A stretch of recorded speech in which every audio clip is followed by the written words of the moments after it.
বাজার থেকে মাছ কিনে নিয়ে এসেছি।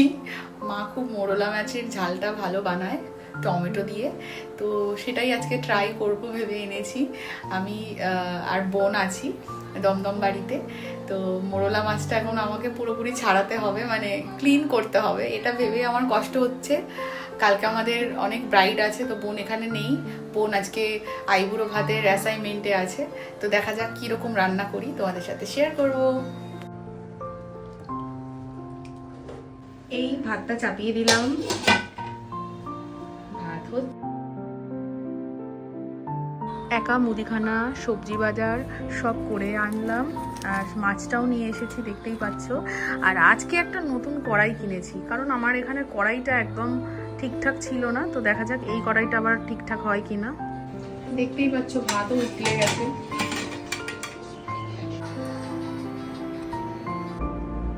এরপর আমি এগুলো সব কেটে নেব।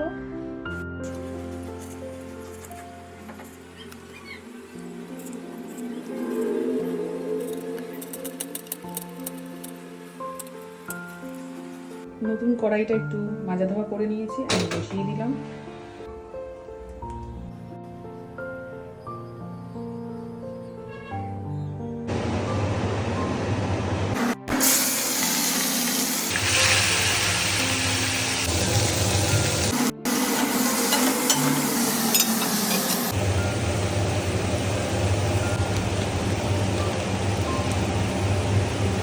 আমার রান্না মানে মোরলা এখন ঘ্যাট হয়ে গেছে। তো বল তোর কেমন লাগলো? আমি অনেকটা ভাত খেয়ে ফেলেছি।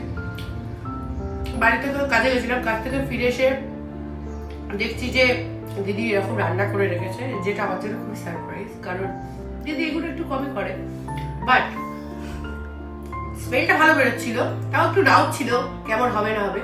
খেয়ে তো দুর্দান্ত লেগেছে, দুর্দান্ত। Thank you. And now my turn, দেখা যাক কেমন খেতে লাগে। ও